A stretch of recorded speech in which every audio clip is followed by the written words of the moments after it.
BYD are one of those companies that are being taxed, the extra tax basically from the EU, of course, because they're Chinese. They sell their cars that are made in China in Europe. So that 10% tax, what it was, is now going to be 27%. So to get around this, they've used some Chinese wittery.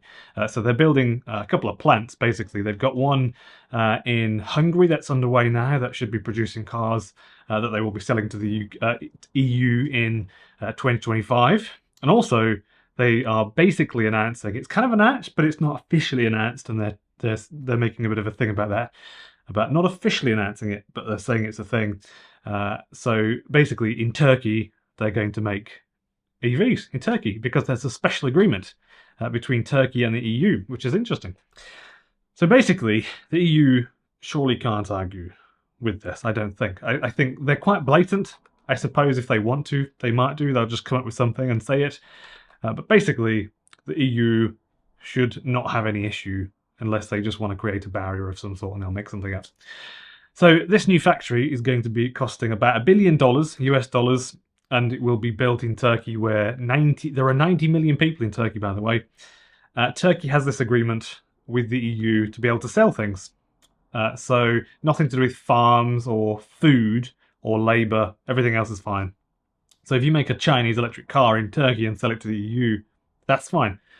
So a lot of the cars sold by BYD that are made in Turkey will be sold in Turkey as well, because actually there's a population of 90 million people, and the EV share there last year for full battery electric vehicles, 7.5%. So there'll be plenty of keen customers for BYD vehicles there. So Turkey also did this big thing recently, all over the news, a huge thing. Turkey revealed that they're going to reverse their previous decision in the past to add a 40% tariff on all vehicles that are imported from China, following a talk between the president, called Erdogan, and China's president, Xi Jinping. I think you say, I hate saying Chinese names, I can't do it.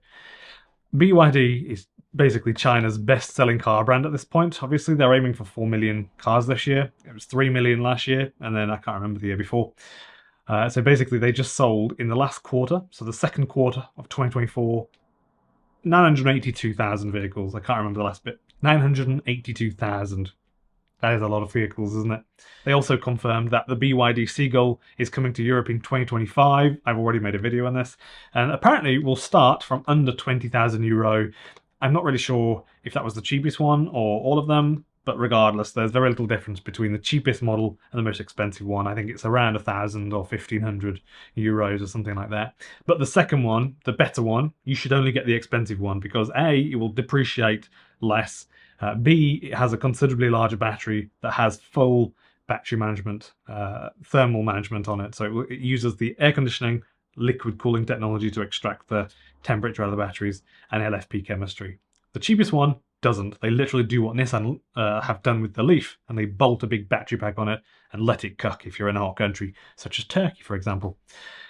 So BYD also opened its first EV plant in Southeast Asia, located in Thailand, which means that technically they could build a car there and ship it into the EU.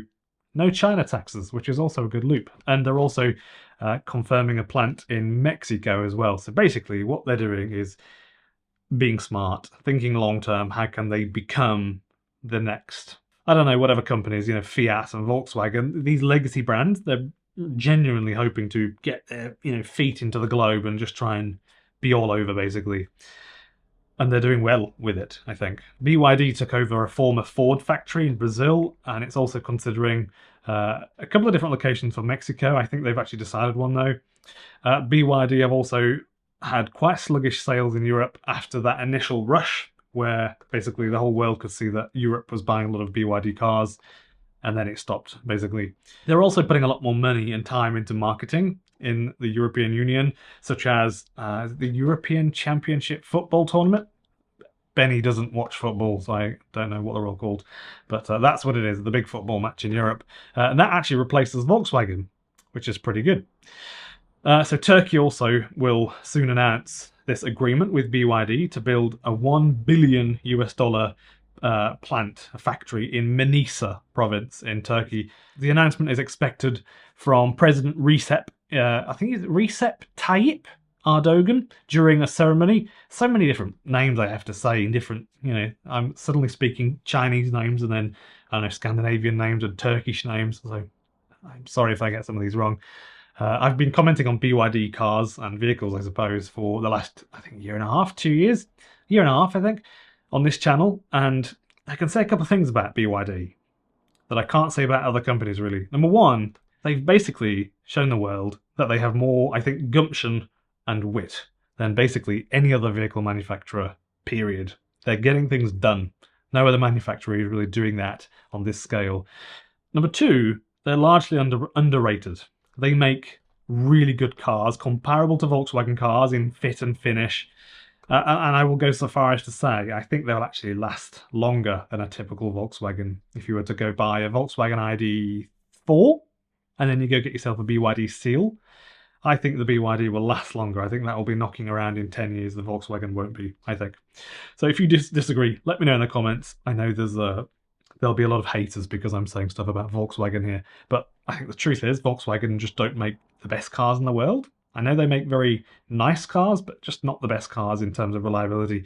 Not when you spend that sort of money on them. You really should have a car that lasts at least 10 years before it's worth nothing. So if you're new to the channel, I'm Ben Alexander and I make EV news videos almost every day, depending on what I'm doing in life.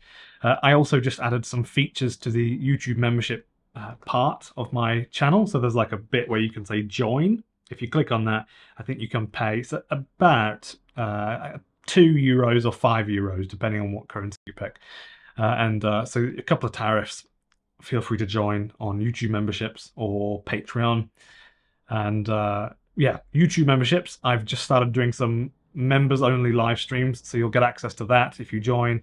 And also you'll get access to special members only videos.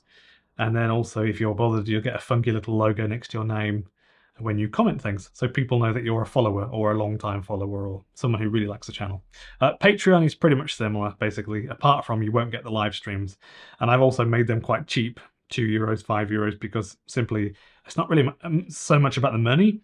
It's just a really nice way to help me connect with those people that are more dedicated or loyal, the people that watch like every video I make. So it just helps me connect with those people in a nice way, I think, and that was the easiest way I could think to do that. You can also message me directly and I'll get back to you. That's a really nice thing to do. I think it's the most amazing thing, I think, that people all over the world in the most crazy places, you're sitting there watching my stuff. That's the craziest thing. Yeah, so thank you for watching and enjoy the rest of the day.